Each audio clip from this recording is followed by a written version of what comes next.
So, Bismillahirrahmanirrahim. In today's video, we are going to discuss the chapter number 10 from Snell's neuroanatomy, that is the basal ganglia.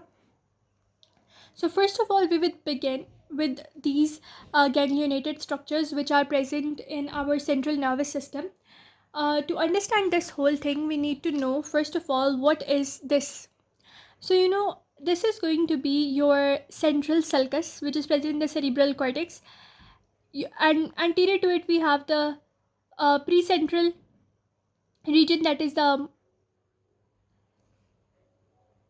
this one is our premotor cortex, this one is our primary motor cortex, and this one is our supplementary motor cortex, and this one that is present posteriorly, this is the premotor cortex, and that is posteriorly, so it is post central sulcus, and this region is going to be the region of our somatic sensations or the somatosensory cortex. So all these are going to be involved in the motor cortex, as we know, and the motor cortex has some sort of supporting structure, and these supporting structure are actually the basal ganglia.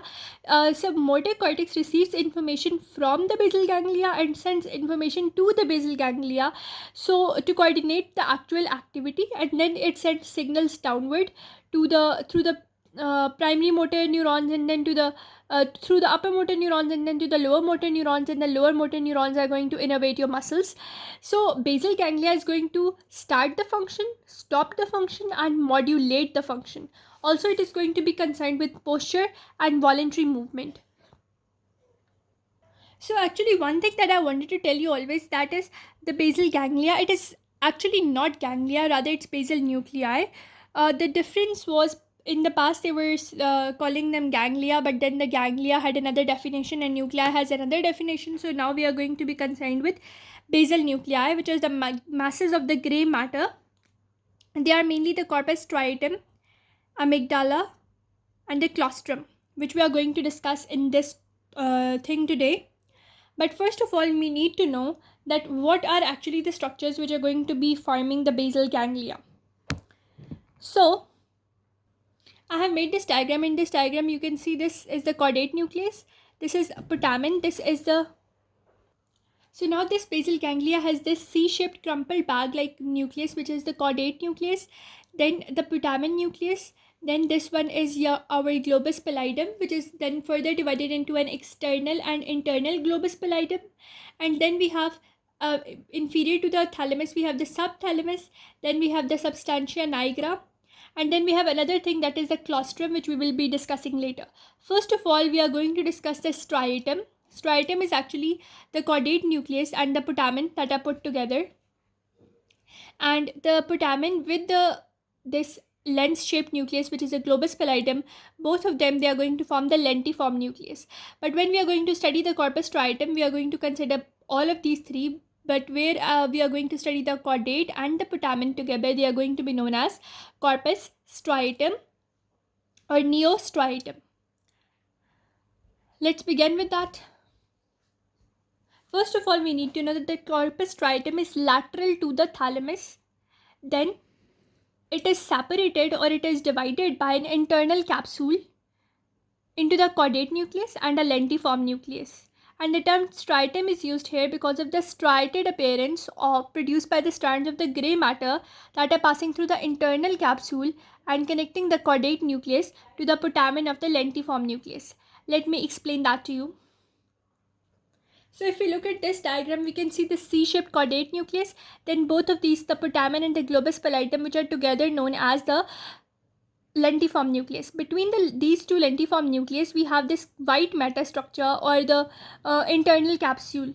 Now this, due to the striatal appearance of this white matter or internal capsule, which is going to connect the caudate nucleus with the putamen, we call this striatum.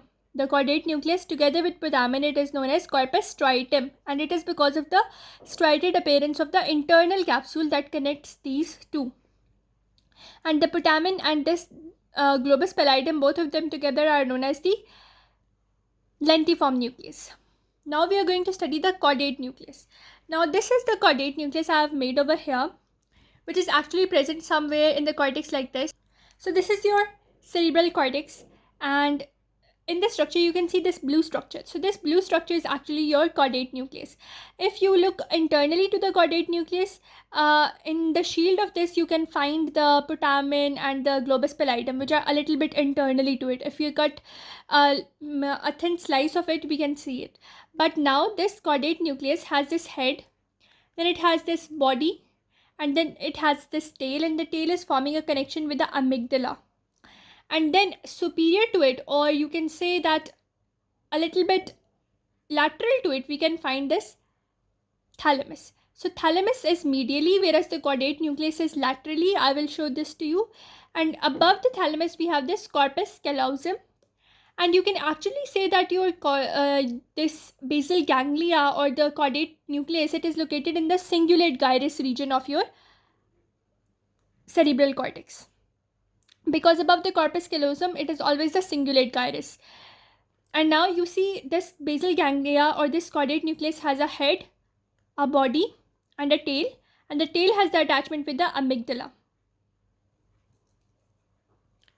So you can see this is the caudate nucleus having a head, body, tail, and tail has this attachment with the amygdaloid nucleus. Now what you need to know is that above it, surrounding it, we have this lateral ventricle. The head of the caudate nucleus is attached with the anterior horn of the lateral ventricle, and it is laterally related to it. Secondly, we have the body, and the body of the caudate nucleus, it is related to the interventricular foramen.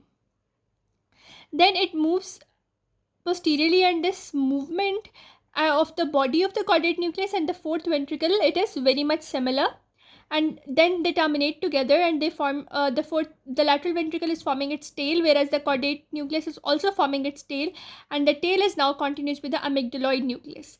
About the head of the caudate nucleus, it has superiorly or laterally it is related to the anterior horn of the lateral ventricle, and inferiorly it is related to the putamen, which is a part of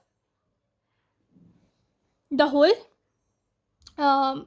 lentiform nucleus. The putamen and globus pallidum, they are part of the lentiform nucleus. So this is how our caudate nucleus is present. Let us have a reading. So if we read from the book, the caudate nucleus is a C-shaped mass of the gray matter. It is closely related to the lateral ventricle, and it is located lateral to the thalamus. Now the head of the caudate nucleus is large, it is rounded, and it forms the lateral wall of the anterior horn of the lateral ventricle. Then inferiorly it has the putamen.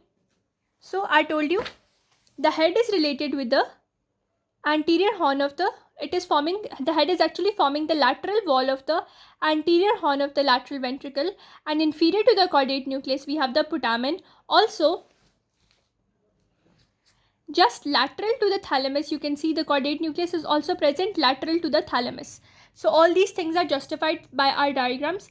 Now the caudate nucleus together with the putamen, we call them neostriatum or striatum. It is because of the striated appearance of the internal capsule that is going to connect the corpus striatum together. And what is the corpus striatum? Which is actually the caudate nucleus with the putamen.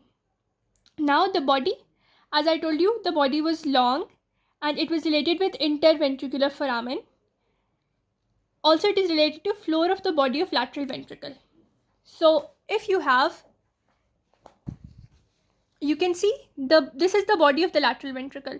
So if you look at over here, that superior surface of the lateral ventricle will be roof, and inferior surface of the lateral ventricle will be the floor, like a house. A house has a roof and a floor.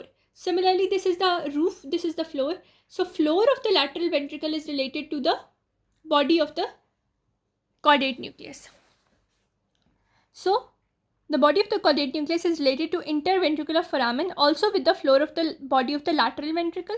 Now the tail, it is long and slender, and it is related to the amygdaloid nucleus. Also it is related to inferior horn of the lateral ventricle, as I told you, and also it is related to the posterior end of thalamus. Let's look at the whole thing related to tail.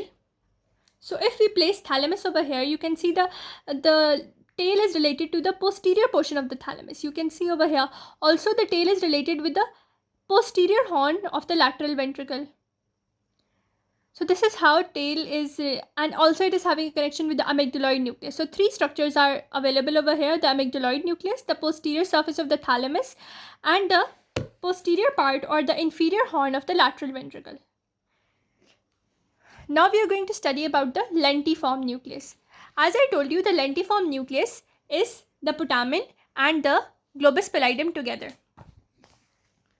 Now the putamen, this is the putamen and this is the globus pallidum, which is further divided into the globus pallidum externus and internus. Now between the putamen and the globus pallidum, we have this white matter, and this white matter is actually known as the internal capsule. So it is a wedge-shaped mass of the grey matter whose broad convex base is directed laterally, whose blade is directed medially. So this is the base and it is directed laterally. If I can show you in this diagram, you can see this is the base portion, this is directed laterally, and this is the wedge-shaped portion or the apex portion, and it is directed medially. It is buried deep in the white matter of the cerebral hemisphere, and medially it is related to internal capsule, which separates it from the caudate nucleus of the thalamus. And now the lentiform nucleus is related laterally to a thin sheet of the white matter, which is known as the external capsule, which separates it from the thin sheet of the grey matter, which is known as the claustrum. Let me explain that to you. So as I told you, this lentiform nucleus, that is putamen and the globus pallidum, they are both forming a wedge-shaped structure, and the wedge-shaped structure is having the base laterally. So it is the base, and base is directed laterally, whereas this is the apex, and apex is directed medially. And on the medial side, we have this thalamus, and superiorly we have the caudate nucleus, the head of the caudate nucleus. Now between this medial portion, that is the caudate nucleus and thalamus, and the globus pallidum, we have this internal capsule. An internal capsule has an anterior limb and a posterior limb. Similarly, on the lateral side of the caudate or of the lentiform nucleus, we have this region, which is actually the external capsule. So medially it has the internal capsule separating it from the caudate and the thalamus, and laterally we have the external capsule that is separating it from an area of the claustrum. So medially, internal capsule having an anterior and a posterior limb. Laterally, the external capsule, and the external capsule is separating it from the claustrum. And just external to the external capsule, we have another capsule over here, which is known as the extreme capsule. So this is how the globus pallidum, the lentiform nucleus, and your caudate nucleus are separated from each other. Now they tell you that the claustrum, so exterior to the claustrum, that area that I told you, the extreme capsule, it is actually the subcortical white matter of insula. Always remember that all these capsules are the white matters, whereas all these nuclei, they are the grey matters. So the extreme capsule is actually the extreme capsule, which is even farther outside the claustrum. It is subcortical white matter. Now, putamen is actually a little bit dark, whereas globus pallidum is a little bit lighter portion. And why it is lighter? Because it has myelinated nerve fibers. And always remember, myelinated nerve fibers are lighter and whiter. Inferiorly, at its anterior end, the putamen is continuous with the head of the caudate nucleus. As I told you, the head was above and it was separated from the caudate nucleus.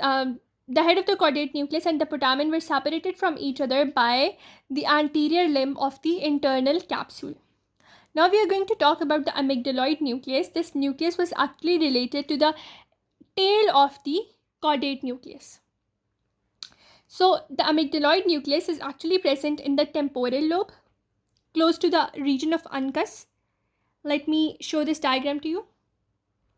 So if you can look in this diagram, you can find the caudate nucleus. This is the caudate nucleus. This whole thing, the head, the body, and tail, and the tail has a connection with this amygdaloid nucleus. Now this amygdaloid nucleus is actually present, for example, this is your Uncus region, and the Uncus region is present in the region of temporal lobe. You can see this whole region a little bit hanging downwards. This is your temporal lobe, and just behind the Uncus region of the temporal lobe, you can find this amygdaloid nucleus. And this amygdaloid nucleus is actually, through its connections, it can influence body's response to environmental changes. For example, it can change. So I made this very rough diagram. It is the brain, your lungs on both sides, and your heart. So the amygdaloid nucleus, which is actually responsible for the emotional response to the surrounding, it is going to increase or decrease your blood pressure, your rate of respiration, your heart rate, and also your skin color. Now the substantia nigra and subthalamic nuclei. Substantia nigra is part which is present in the midbrain anterior portion. So let me show that to you. So if you took classes from me in the posterior region and you studied the midbrain, etc. from me, so you know that this is our midbrain. This is our fourth ventricle region of the midbrain, and this is actually the substantia nigra, which is present just at the level of the interpeduncular fossa. It is very much dark in color, and this substantia nigra is having the fibers which are going to be releasing a very responsive neurotransmitter, that is dopamine. So they are dopaminergic fibers. We will study the whole thing about the dopamine and its relation to the basal nuclei a little bit later, but you should always remember that substantia nigra, it is part of the midbrain just at the level of interpeduncular fossa, and it is going to release dopaminergic fibers. And these dopaminergic fibers are actually inhibitory. Now, another thing is the subthalamic nuclei, just inferior to the thalamus, as I've made over here as well. So if you can see, this is the thalamus. Just inferior to the thalamus, I've made the subthalamus, and this subthalamus has glutaminergic fibers which are excitatory, and this is substantia nigra, which is present in the midbrain, and it is dopaminergic. Substantia nigra is dopaminergic, and subthalamus is glutaminergic. It is excitatory, it is inhibitory. And have now the subthalamic nuclei glutaminergic, they are excitatory, and they also have many connections with the globus pallidus and also with the substantia nigra. Now we are going to study about the claustrum. As I told you, the capsules, the internal capsule, the external capsule, also the extreme capsule, they were all white matter, whereas this region, all the other things that are a part of the basal nuclei, they are gray matter. So the claustrum also is a gray matter that is separated from the lateral surface of the lentiform nucleus by an external capsule. So now this region of the lentiform nucleus, that is putamen and globus pallidum, they are separated from this external gray matter, the claustrum, by a external capsule, and this was the internal capsule. So the base of the lentiform nucleus is separated from the claustrum by the external capsule, and just external to the external capsule we have this gray matter sheet, which is the claustrum. And according to the book, up till now we do not know its function, but just external to the external capsule, or this claustrum, just external to that, we have the extreme capsule, which is actually a subcortical white matter of insula. So if this is your lentiform nucleus, this region, this is the white capsule, which is external capsule, and this external to external capsule, the claustrum, and just external to that we have this region, which is actually our subcortical white matter.